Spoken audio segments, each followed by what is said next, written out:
আসসালামু আলাইকুম সুপ্রিয় শিক্ষার্থীবৃন্দ, সবাইকে শুভেচ্ছা এবং স্বাগত জানাচ্ছি আমার ইউটিউব চ্যানেলে। তোমরা যারা পঞ্চম শ্রেণীতে পড়াশোনা করছো তাদের গণিত বিষয়ের যে ভয় এবং ভীতি সেটা দূর করার জন্যই মূলত আমার এই চ্যানেল। আমরা পঞ্চম শ্রেণীর গণিতের প্রথম পৃষ্ঠা থেকে শেষ পৃষ্ঠা পর্যন্ত পুরো বইটা আমরা ধীরে ধীরে প্রত্যেকটা এপিসোড ধরে আমরা সমাধান করব। প্রথম অধ্যায় 1 গুণ। গুণ হলো একটি গাণিতিক সমস্যা সমাধানের জন্য একটি প্রক্রিয়া, যাকে আমরা বলি আমরা যোগের সংক্ষিপ্ত রূপ। তাহলে দেখো, গুণ করার ক্ষেত্রে প্রথমেই আমরা আমাদের পাঠ্য বইয়ের প্রথম যে সমস্যা 734কে 256 দ্বারা গুণ করো। তাহলে 734কে যে সংখ্যাকে গুণ করা হয় তাকে বলা হয় গুণ্য, আর 256 দ্বারা তাহলে যে সংখ্যা দ্বারা গুণ করা হয় তাকে বলা হবে গুণক।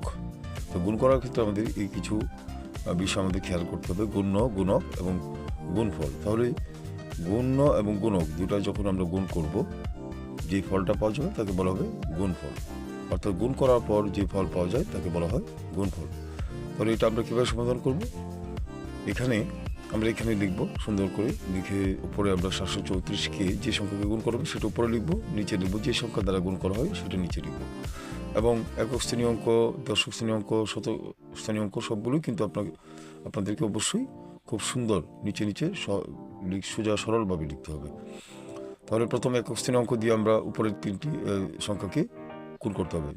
এবং এক্ষেত্রে সবাইকে খেয়াল রাখতে হবে, তোমাদের কিন্তু নামটা কিন্তু খুব ভালোভাবে মুখস্থ রাখতে হবে, ভালোভাবে শিখে রাখতে হবে। তাহলে প্রথমে 6 নামটা আমরা এখানে কাউন্ট করব। 6 দিয়ে আমি 734কে গুণ করবো। 4 6 24, 4 হাতে থাকবে 2, 3 6 18, যোগ 2 হলো 20, 20 শূন্য হাতে থাকলো 2, 6 7 42, আর 2 যোগ করলে হলো 44। তো এভাবে আমরা একক শ্রেণী অঙ্ক দিয়ে কোনটা করে ফেললাম। তো দশক শ্রেণী অঙ্ক যখন আমরা করবো, তাহলে একক শ্রেণী অঙ্কটা খালি হয়ে গেল শূন্য। তাহলে এই জন্য আমরা এখানে এই ঘরটা খালি, এই জন্য এখানে একটা শূন্য দেব। তারপর আমরা 5 দিয়ে এই উপর 3টি সংখ্যাকে গুণ করবো। এক্ষেত্রে এখানে 3টি সংখ্যা, 4টি, 5টি, যতগুলো সংখ্যায় থাকুক না কেন সবগুলো সংখ্যাকে গুণ করতে হবে। দেখো, তাহলে একক শ্রেণী অঙ্কের জন্য শূন্য লিখলাম। 5 দিয়ে এখন আমি এই 3টি সংখ্যা গুণ করবো। 4 5 20 শূন্য হাতে থাকলো 2, 3 5 15, আর 2 17 7 হাতে থাকলো 1, 5 7 35, যোগ 1 হলো 36। এখন আমরা শতক শ্রেণী অঙ্ক 2 এটা দিয়ে 3টাকে গুণ করবো। তাহলে একক শ্রেণী অঙ্ক এবং দশক শ্রেণী অঙ্ক দুটি অঙ্ক শূন্য হয়ে গেল। আমরা 2 দিয়ে 3টাকে গুণ করবো। 4 2 8, 3 2 6, 7 2 14। সবগুলো কিন্তু তোমরা সুন্দর একটার পর একটা সুন্দর সিরিয়ালে সরল রাখে আঁকবে, এভাবে লিখতে হবে। তাহলে এখন আমরা কি করলাম, সবগুলো যোগ করলাম নিচে টান দিয়ে। 4 0 8 7 15, যোগ 4 19 9 থাকলো, হাতে থাকলো 1, 6 4 10, আর 6 16, 16 আর 1 17, 7 হাতে থাকলো 1, 4 আর 3 7, আর 1 8, আর হলো 1। তাহলে এটা পেলাম গুণফল। তারপর আমরা নিচে এরকম উত্তর আমরা লিখে দেব। তাহলে এইভাবে আমরা খুব সহজেই গণিতের গুণ বিষয়টা আমরা কি করতে পারি, সমাধান করতে পারি। তোমরা বেশি এখানে অনেকগুলো কাজ তোমাদের দেওয়া আছে প্র্যাকটিসের বিষয়, বেশি বেশি করে প্র্যাকটিস করে এটা পেরে যাবে।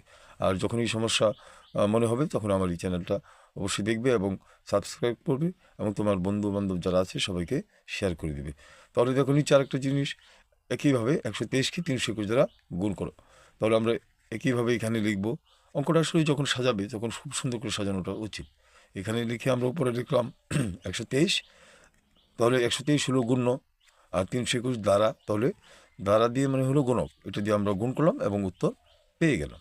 এভাবে তোমরা এই বইয়ের প্রথম পৃষ্ঠা থেকে শুরু করে এই যতগুলো গুণ আছে এই গুণগুলো তোমরা করবে। গুণের ক্ষেত্রে তোমরা আরেকটা বিষয় খেয়াল করে দেখবে, তোমার প্রথম পৃষ্ঠা দ্বিতীয় পৃষ্ঠা করার পরেই একটা অংশ আসবে যেটাকে বলা হচ্ছে গুণের মধ্যেই আরেকটা পদ্ধতি, যেটাকে বলা হচ্ছে সহজ পদ্ধতি। তাহলে আমরা সহজ পদ্ধতি গুণ করব। তাহলে দেখো, সহজ পদ্ধতি গুণ যখন উল্লেখিত থাকবে তখন তোমাকে ওই সহজ পদ্ধতি গুণটাই করতে হবে। এক্ষেত্রে সহজ পদ্ধতি আমরা দুই ধরনের সহজ পদ্ধতি হয়। দেখো, একটা হলো যখন আমরা সহজ পদ্ধতি এরকম পাশাপাশি গুণ চিহ্ন দেওয়া থাকলো, এক্ষেত্রে পাশাপাশিও করতে পারি, আমরা নিচে নিচে করতে পারবো। তাহলে দেখো, এখানে সুবিধাটা কোন জায়গায়, 7400 তাকে গুণ করতে হবে 500 দ্বারা। তাহলে 7400 মধ্যে কয়টা শূন্য, 2টা শূন্য, আর 500 মধ্যে 2টা শূন্য।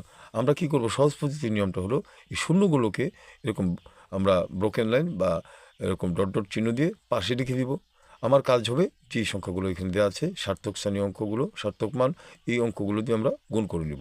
তাহলে আমি 7400, তার নিচে যে গুণক লিখলাম 500, শূন্যগুলোকে এক পাশে রেখে ডান পাশে রেখে আমরা বাকি সংখ্যাগুলো গুণ করলাম। 5 দিয়ে গুণ করলাম, 4 5 20, শূন্য হাতে থাকলো 2, 5 7 35 আর 2 37। আর কয়টা শূন্য আছে? 1 2 3 4, 4টে শূন্য এখানে বসিয়ে দেব। সহজ পদ্ধতি।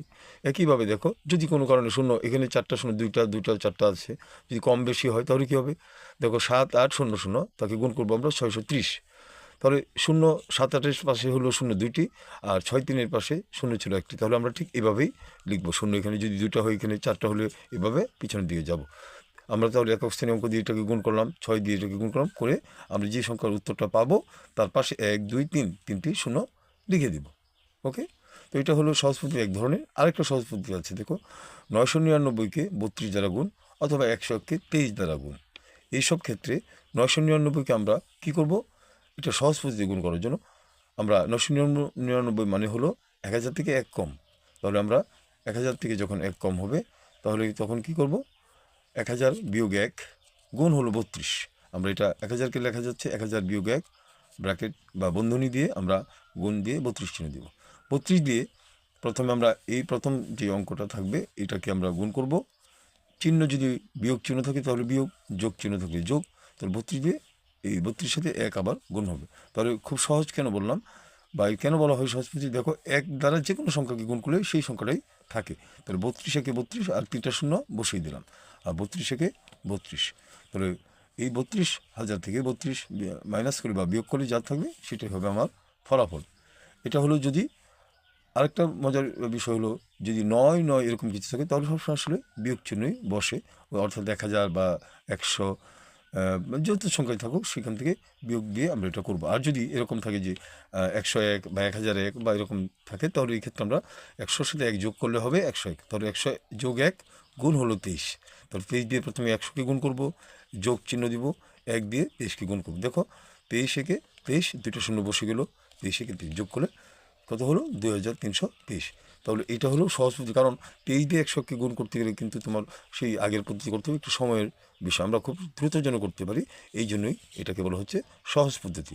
তাহলে এই অধ্যায়ে আমরা যে বিষয়গুলো জানলাম, সেটা এখানে কিছু সূত্র আমরা জানলাম। প্রথমে আমরা দেখেছি যে গুণ্য এবং গুণক দুটো যদি গুণ করি তাহলে পাওয়া যাবে গুণফল।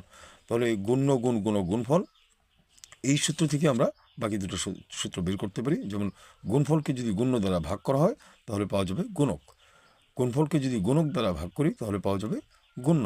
এই 3টি সূত্র তোমাদেরকে অবশ্যই খুব ভালোভাবে মুখস্থ বা মেমোরাইজ করে রাখতে হবে, বুঝতে হবে। আর একই জিনিসটা যদি আমরা প্রতীকের মাধ্যমে দেখাই, তাহলে দেখো গুণ্যকে আমরা যদি চতুর্ভুজ, গুণককে আমরা ত্রিভুজ এবং গুণফলকে বৃত্ত দ্বারা চিহ্নিত করি, তাহলে গুণ্য মানে হলো চতুর্ভুজ, গুণ হলো ত্রিভুজ, সমান সমান হবে বৃত্ত। একইভাবে গুণফলের জন্য বৃত্ত, ভাগ হলো চতুর্ভুজ, সমান সমান ত্রিভুজ।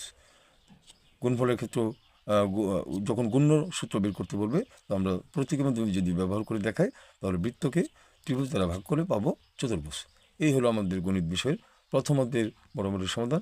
তোমরা প্রথম অধ্যায়ের বাকি অঙ্কগুলো অবশ্যই বাছাই করবে, এবং যদি পছন্দ হয় আমার চ্যানেলটি অবশ্যই সাবস্ক্রাইব করবে এবং সবাইকে শেয়ার করবে।